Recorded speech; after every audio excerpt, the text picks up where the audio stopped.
Olá a todos e a todas, meu nome é Nívia, eu sou professora da Universidade Federal Rural do Rio de Janeiro. Estou aqui hoje a convite da professora Oswanda Moura, lá da Universidade Federal de Rondônia, que pediu que eu falasse um pouquinho, né, sobre minha carreira, né, para que ela pudesse divulgar para os alunos dela do curso de Ciências Biológicas. Então, eu aproveito, né, vou colocar esse vídeo aqui no nosso canal de divulgação das atividades do laboratório, né, de forma que possa incentivar também outras pessoas que possam seguir carreira científica nessa área ambiental, né, que é o exemplo da área, né, que eu segui. Então, eu intitulei essa palestra, esse vídeo aí, de Eu, Cientista, Minha Vida de Brióloga. Tudo começou, eu sou nascida aqui no estado do Rio de Janeiro, né, na região da Baixada Fluminense, num local chamado, né, Santo Aleixo, que é um distrito do município de Magé. É uma região que fica na base da Serra dos Órgãos, aqui em cima a gente pode ver o Dedo de Deus. Né? Então eu nasci ali, fica a cerca de 100 quilômetros do Rio de Janeiro, mas é um local bem pacato, né, ainda hoje. Sou filha do Jorge Ferreira e da Judite. Né? Nasci então nessa cidade do interior, né? E sempre me interessei bastante, né, em compreender a natureza. Né? Eu estava ali, né, cercada, né, pela floresta atlântica. Na época da graduação, né, por volta lá do terceiro para o quarto período, eu busquei estágio no Instituto de Pesquisas do Jardim Botânico do Rio de Janeiro, né, com a doutora Denise Pinheiro da Costa, né, que todo mundo que trabalha com briófitas provavelmente conhece. Né? Aqui eu tenho alguns dos meus colegas de laboratório da época, aqui o herbário do Jardim Botânico, o herbário RB. E naquela época que eu iniciei o trabalho de iniciação científica, lá no início ainda da minha graduação, eu tinha interesse, né, em conhecer um pouco mais das briófitas, principalmente as briófitas da região que eu morava. Né? Então, quais espécies existiam ali, quantas espécies, como fazer, né, para reconhecer essas espécies. Nessa época, eu tive uma bolsa de iniciação científica, né, e ajudei, né, na elaboração do Manual de Briologia, que é um livro que eu recomendo bastante, né, para todos aqueles que têm interesse em adentrar no mundo aí das briófitas. Nessa época, a gente realizou também um levantamento florístico, né, de briófitas de uma RPPN, que fica lá na região onde eu nasci. A gente pôde descrever uma espécie nova para a ciência, inclusive. E aí, com o passar do tempo, eu continuei, né, gostei bastante de trabalhar com briófitas, continuei os estudos e fui para o mestrado. Na época do mestrado que eu fiz lá no Jardim Botânico mesmo, na Escola Nacional de Botânica Tropical, né, a minha ideia seria entender que padrão, qual o padrão de distribuição das espécies diepáticas, que é um grupo de briófitas, no espaço. Né? A Denise foi minha orientadora e aqui eu estou com um grupo de pesquisadores do Jardim Botânico, a gente fez coletas, né, ao redor de várias regiões do estado do Rio de Janeiro. Foi um trabalho bem legal. Né? O inventário florístico, a gente vai a campo, coleta essas espécies, identifica essas espécies e depois a gente gera trabalhos, né, com o diagnóstico de em que locais essas espécies estão. Aqui são alguns dos trabalhos que a gente publicou, né, a partir da dissertação de mestrado. Terminando o mestrado, né, eu já entendia o padrão, que espécies ocorrem aonde, mas a minha ideia é entender por que essas espécies ocorrem ali.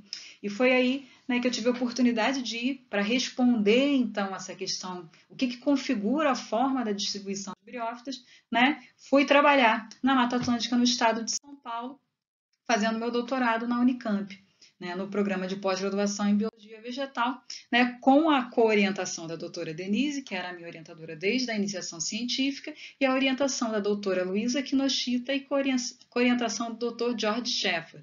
Esse trabalho que eu desenvolvi foi realizado dentro de um grande projeto chamado Gradiente Funcional, que pertence ao Biota FAPESP.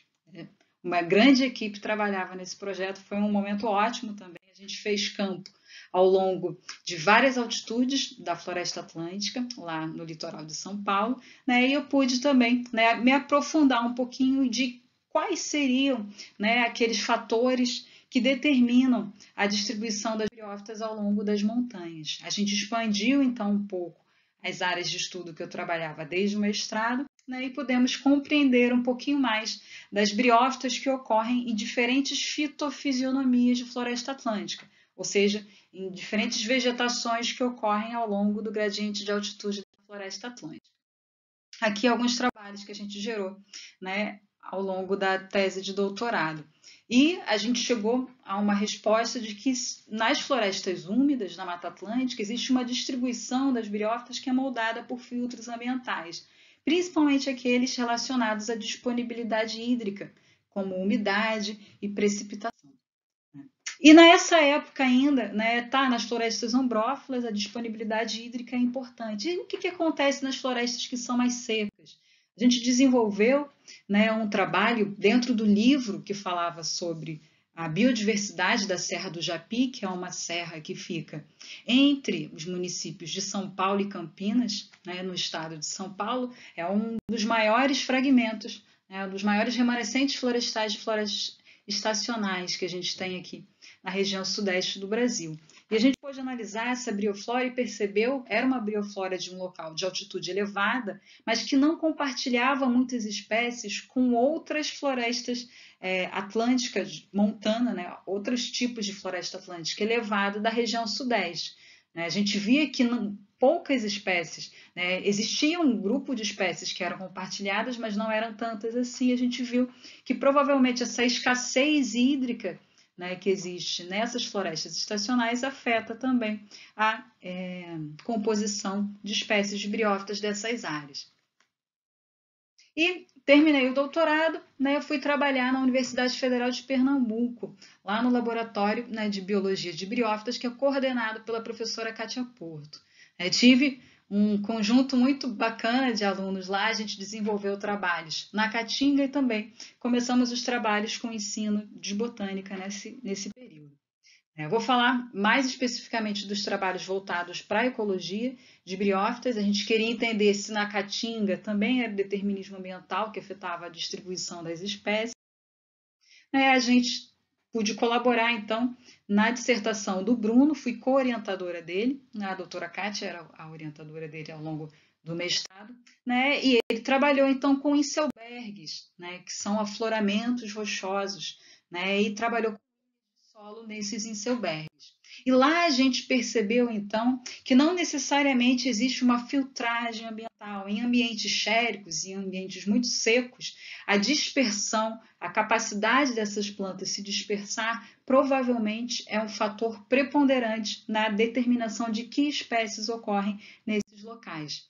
E ao longo também da dissertação do Bruno, a gente pôde desenvolver alguns trabalhos relacionando o formato do corpo da planta com o ambiente, e a gente começou a entender, além da dissertação do Bruno, em outros trabalhos que a gente foi desenvolvendo, a relação, então, dessa escassez hídrica com os ambientes que as briófitas colonizam e com a forma do corpo e com o que a gente chama de atributos funcionais dessas plantas. Um dos trabalhos provenientes da dissertação do Bruno vai falar exatamente desses traços, que a gente chama de traços funcionais.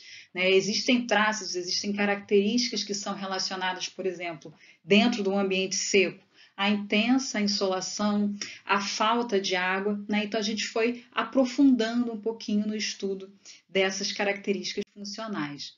Estudamos também a relação entre os atributos funcionais e a história de vida das espécies e sua distribuição no espaço na dissertação da Tamara.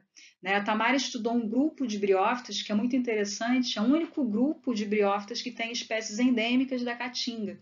É uma hepática talosa, do grupo das talosas complexas, chamada Rixia, o gênero Rixia. É um gênero que se distribui no mundo inteiro e tem uma elevada abundância e espécies endêmicas da Caatinga.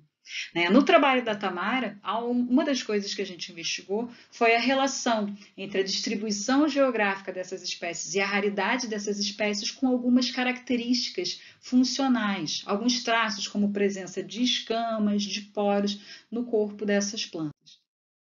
E, com o passar do tempo, a gente começou a investigar. Então, eu retomei um pouco a linha de pesquisa que eu trazia desde a época do mestrado, de entender distribuição de briófitas ao longo de gradientes ambientais, mas, nesse momento, investigando um pouco mais a relação das plantas com gradientes relacionados à perturbação antrópica. A gente foi trabalhar no Crato, no trabalho de dissertação da Vanessa, né, lá no programa de pós-graduação em Biologia Vegetal, o mesmo programa que a Tamara, né, e o Bruno realizaram seus trabalhos de mestrado, né, e a Vanessa ela pôde, então, investigar um pouquinho, né, de como essas plantas, essas briófitas, podem ser afetadas, né, pela perturbação antrópica. A gente quis realizar esse trabalho na região porque essa região que tem uma espécie de ave endêmica, o soldadinho do Araripe, que a gente tem aqui, é uma ave linda que ocorre apenas nas florestas úmidas da Chapada do Araripe.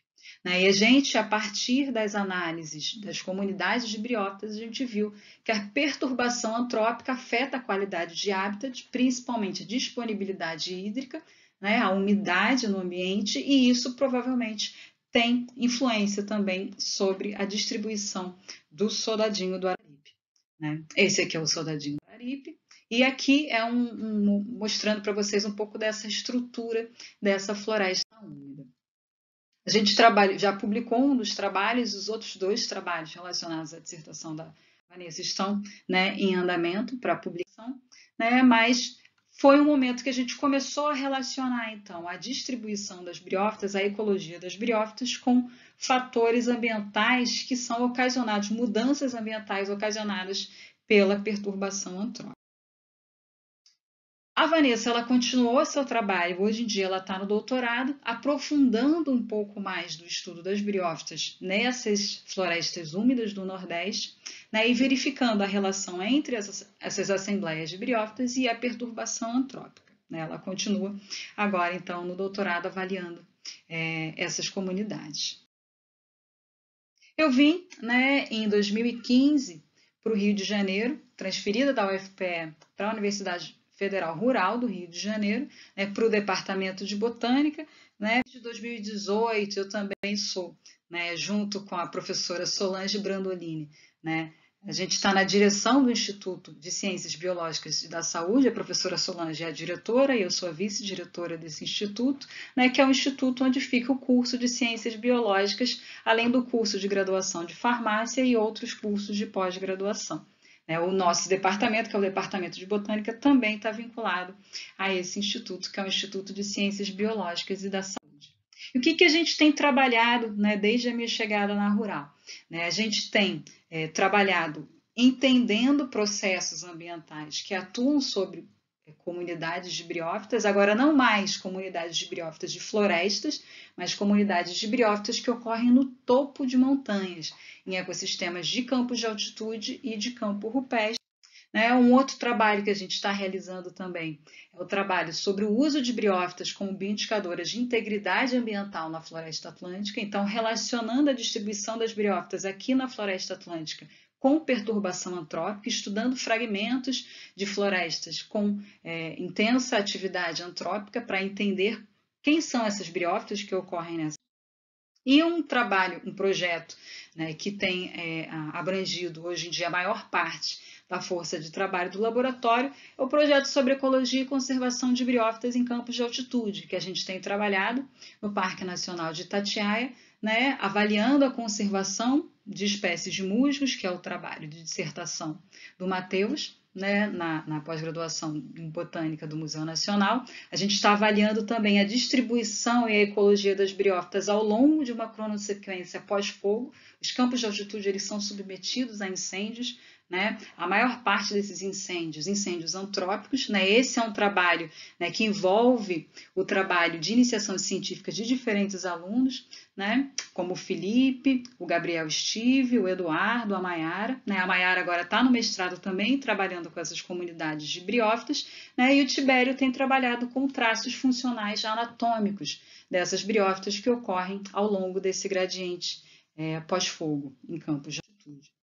Para quem quiser conhecer um pouco mais sobre o trabalho do nosso laboratório, eu recomendo a nossa página da internet. Lá você tem link para o Lattes, ResearchGate, né, de todos os componentes do nosso laboratório, para conhecer um pouco mais sobre os nossos trabalhos. Recomendo também que vocês curtam a página do laboratório, no Facebook. A gente divulga sempre as nossas atividades, nossos produtos lá. E recomendo também que vocês possam acessar o nosso canal do YouTube, que a gente utiliza para divulgar projetos e divulgar também outras ações desenvolvidas, não só por mim, como pelos componentes do nosso laboratório. Quero terminar o vídeo aqui com um pedacinho de um texto do Rubem Alves, a ideia, a importância da gente ser cientista hoje em dia, num mundo, sobretudo, com tantas incertezas e cada dia mais a gente tendo o negacionismo colocando uma nuvem escura sobre a ciência. Fazer ciência é muito importante, a ciência ela é a chave para a gente compreender a natureza, mas a ciência, como o Rubem Alves fala aqui, a ciência existe por causa do sonho. Os saberes são navios, não se constroem sem saberes e ciência, mas os navios não são fins em si mesmos. Os navios existem por causa das viagens. Antes que o navio fosse pensado e construído, houve o sonho de uma terra que se pudesse chegar. O sonho de cruzar os mares precede a ciência de construir navios. A ciência existe, então, por causa do sonho. Então, a importância da gente ter sonhos e sempre querer compreender um pouco mais a natureza. E, para terminar, eu gosto sempre de colocar essa frase do Rubem Alves, que a ciência lhe seja alegre como empinar papagaios. Ao longo desses anos, são um pouco mais de 10 anos de trabalho que eu venho desenvolvendo com briófitas, eu tenho muita felicidade em poder ir para campo, poder formar recurso humano com esse grupo de plantas que, no meu ponto de vista, é fantástico e que me dá estímulo de trabalhar com alegria e entusiasmo. Eu espero que vocês que estão iniciando aí o curso de graduação ou que estão buscando um caminho para seguir, possam ter esse entusiasmo na vida, possam encontrar um objeto de trabalho que possa trazer alegria e entusiasmo na vida de vocês. Quero, então, agradecer a todas as fundações, a todas as instituições envolvidas nesses trabalhos, ao longo desses 10 anos, foram muitas pessoas vinculadas a essas instituições, e agradecer também a minha equipe de trabalho, os alunos, deste momento, estou colocando aqui a equipe da Rural, alunos e professores que têm trabalhado com a gente nos projetos ultimamente. Tá? Obrigada.